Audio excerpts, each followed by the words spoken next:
அருமையான தேவனுடைய பிள்ளைகளே, இந்த நேரத்திலும் ஒரு வேத வசனத்தை எடுத்து நம்ம தியானிக்க போகிறோம். 2 கொரிந்தியர் 3:17 இப்படியாக சொல்லுகிறது, கர்த்தரே ஆவியானவர், கர்த்தருடைய ஆவி எங்கேயோ அங்கே விடுதலையும் உண்டு. கர்த்தருடைய ஆவியானவர் எங்கே இருக்கிறாரோ அங்கே விடுதலை உண்டு. இந்த வேளையிலும் நாமே சுய பரிசோதனை செய்து கொண்டு பார்க்கும்போது, நம்முடைய குடும்பத்தில் the atmosphere where we live, அந்த சரௌண்டிங்ஸ் இருக்குது, நம்ம ஃபேமிலி எங்கே இருக்குதோ அங்கே இருக்கிற சூழல், அந்த அட்மாஸ்பியர், அந்த சரௌண்டிங்ஸ் அது எப்படி இருக்குது அப்படின்னு நம்ம சோதிச்சு பார்ப்போம். அந்த atmosphere, how is the atmosphere within our house, நம்ம வீட்டுக்குள்ளாடி அந்த எப்படி இருக்குது அந்த நிலைமை, அந்த அட்மாஸ்பியர் எப்படி இருக்குது, நம்ம குடும்பத்தில் அட்மாஸ்பியர் எப்படி இருக்குது, நம்ம பிள்ளைகளுக்குள்ளாக அட்மாஸ்பியர் எப்படி இருக்குது, நமக்கும் நம்ம பிள்ளைகளுக்கும் இடையில அந்த அட்மாஸ்பியர் எப்படி இருக்குது, நமக்கும் நம்ம பெற்றோருக்கும் இடையில அட்மாஸ்பியர் எப்படி இருக்குது, நமக்கும் நம்முடைய சிப்ளிங்ஸ், நம்முடைய சகோதரிக்குள்ளார நம்ம அந்த அட்மாஸ்பியர் எப்படி இருக்குது, நமக்கும் நம்ம சுற்றி இருக்கிற நம்மளோட நெய்பர்ஸ் அவங்களுக்குள்ளாடி இந்த அட்மாஸ்பியர் எப்படி இருக்குது. கர்த்தருடைய ஆவி எங்கேயோ அங்கே விடுதலை உண்டு. wherever the Holy Spirit, and கர்த்தருடைய ஆவியானவர் எந்த இடத்துல இருக்கிறாரோ அந்த இடத்துல ஒரு ஃப்ரீடம் உண்டு. என்ன ஃப்ரீடம்னு பார்த்தோம்னா, நம்ம நோயாக இருக்கலாம், கஷ்டப்பட்டுட்டு இருக்கலாம், வருத்தப்பட்டுட்டு இருக்கலாம், தனியாக இருக்கலாம்.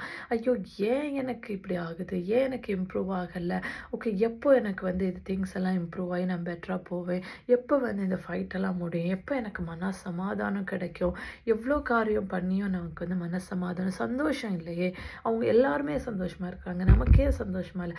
எல்லாத்துலேருந்து கர்த்தருடைய ஆவியானவர் எங்கேயோ அங்கே விடுதலை உண்டு. இந்த எல்லா உலக பிரகாரமான காரியங்கள், நம்முடைய சமாதானம், சந்தோஷம், போராட்டம் எல்லாத்துல இருந்தும் விடுதலை எப்போ கிடைக்கும்னா, கர்த்தருடைய ஆவியானவர் எப்போ நம்ம வாழ்க்கையில் இருக்கிறாரோ, நம்ம குடும்பத்தில், நம்ம அட்மாஸ்பியரில், நம்ம சரௌண்டிங்ஸில் எப்போ கடவுளுடைய ஆவியானவர் இருக்கிறாரோ அப்போ நமக்கு விடுதலை கிடைக்கும். இப்போது யோசேப்பை பார்த்தபோது அவன் பார்வோன் எகிப்துக்கு கொண்டு போகிறான். அந்த பார்வோனின், அந்த யோசேப்பின் நிமித்தம், அந்த ஒரே ஒரு ஆள் நிமித்தம் ஹோல் எகிப்துக்கே, அந்த எகிப்து தேசம் முழுவதும் பஞ்சத்திலிருந்து விடுதலை கிடைக்கிது. ஒரே ஒரு ஆள், அந்த ஆள்கிட்ட என்ன இருந்தது? கர்த்தருடைய ஆவியானவர். ஸோ நம்ம ஒரு ஆள் போதும், சின்ன ஆளாக இருந்தால் போதும். ஒரு மோசையை பாருங்கள், அவன் ஒரே ஒரு ஆள், திக்குவாய் மந்தனாக உள்ள மனுஷனாக இருக்கிறேன்னு சொல்கிறாரு. அந்த ஒரே ஒரு ஆளை கொண்டு பார்வோனுக்கு முன்பாக நிறுத்தி கர்த்தர் சொல்கிறாரு, உன்னை நான் பார்வோனுக்கு தேவனாக்கினேன். அப்போ பார்வோன் ஃபிசிக்கலாக தான் அவர் கிங்காக இருக்கிறார், ஆனால் உன்னை நான் பார்வோனுக்கு தேவனாக்கினேன் அப்படின்னு ஒரே ஒரு ஆளை கொண்டு, அவர்கிட்ட இருந்த கிருபை, அவர்கிட்ட இருந்த அந்த வல்லமை, அவர்கிட்ட இருந்த ஆவியானவர், அவர்கிட்ட இருந்த அபிஷேகம் மொத்த தேசத்தையும் அவங்க சேவ் பண்ணுறாங்க.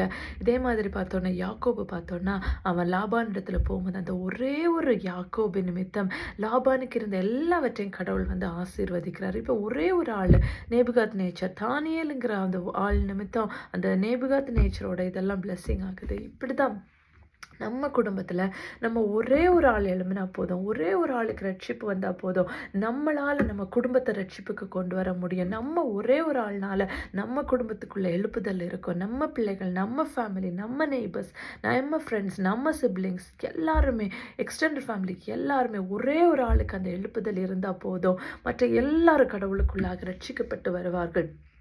நம்ம நிற்கணும், நம்ம ஆவியில் நிற்கணும். நம்ம ரட்சிப்பில் நிற்கும் போது தான் மற்றவங்களுக்கு எழுப்புதல் உண்டாகும். நம்ம பேர் கிறிஸ்தவங்களா, நம்ம ஜஸ்ட் கிறிஸ்டியன்ஸாக, பை பர்த்தில் கிறிஸ்டியன் ஆகி பைபிள் வாசித்து ஜெபிக்கிறது ஓகே, எல்லாமே நம்ம பண்ணுவோம், அது போதாது. நமக்குள்ள ரட்சிப்பு வேணும், நம்மளை மீட்டெடுத்த அந்த அனுபவம் வேணும். அவர் எனக்காக மரித்தார், நான் அவருக்காக என்ன செய்வேன் அப்படிங்கிற ஒரு ஆவி, அந்த ஒரு உணர்த்தும் ஆவி நமக்கு வேணும். உணர்வுள்ள இருதயம் நமக்கு வேணும். கல்லான இதயம் அல்ல, சதையான உணர்வுள்ள இருதயம் நமக்குள்ள இருக்கும்போது, கடவுளுடைய ஆவியானவர் நம்முடைய இடத்துல இருக்கும்போது, நம்முடைய குடும்பத்தில் அவருடைய அசைவாடுதல் இருக்கணும்.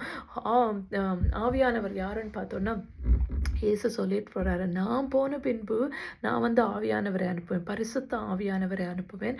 அவர் அவர் உங்களுக்கான தேற்றரவாளன். உங்களுக்கு அவர் என்ன வேணுமோ அதை அவர் ஹெல்ப் பண்ணுவார்.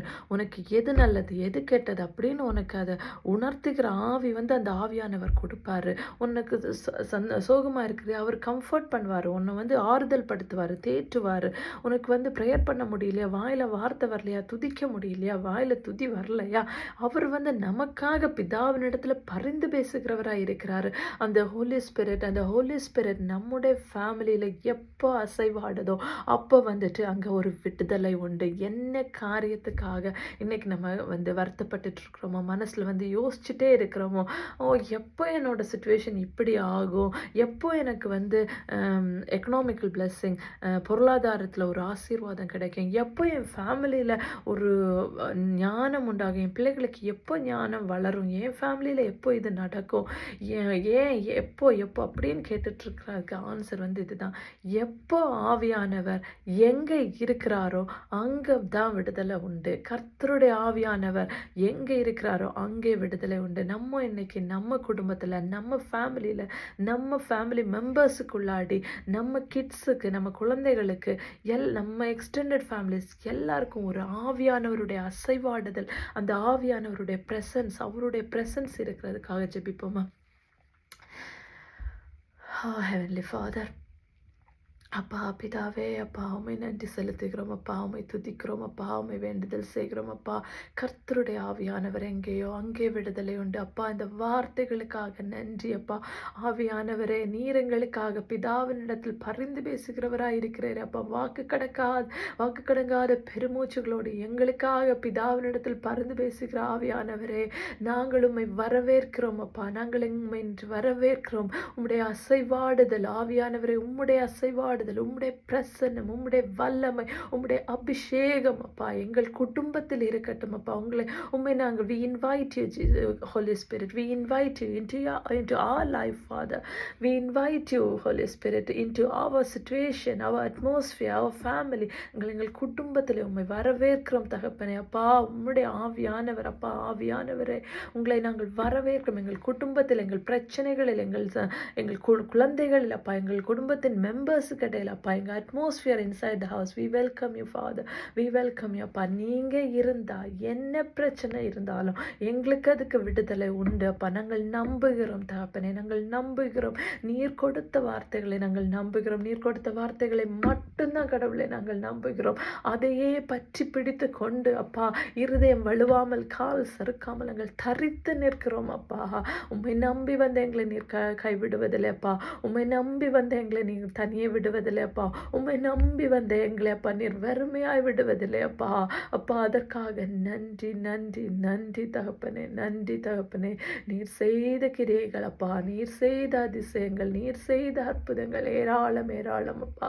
எங்களை இதுவரையிலும், இந்த நாள் வரையிலும், இந்த நொடி வரையிலும் வழி நடத்தி வந்ததே உம்முடைய சுத்த கிருபை அப்பா, எங்கள் செயல்னால் அல்ல அப்பா. நன்றி தகப்பனே, நன்றி தகப்பனே. நீரே நாள் முழுவதை பொறுப்படுத்திக் கொள்ளும் அப்பா. எங்களையும், எங்கள் குடும்பத்தினரையும், எங்கள் பிள்ளைகளையும், எங்கள் ஃபேமிலி எல்லாரையும் அப்பா நீர் உம்முடைய ஆவியிலே வழி நடத்தும் அப்பா. உமக்குள்ளாக ரட்சிக்கப்பட நாங்கள் இன்று பாரத்தோடு ஜெபிக்கிறோம் இயேசுவின் மூலம் பிதாவே. ஆமேன், ஆமேன், ஆமேன். God bless you.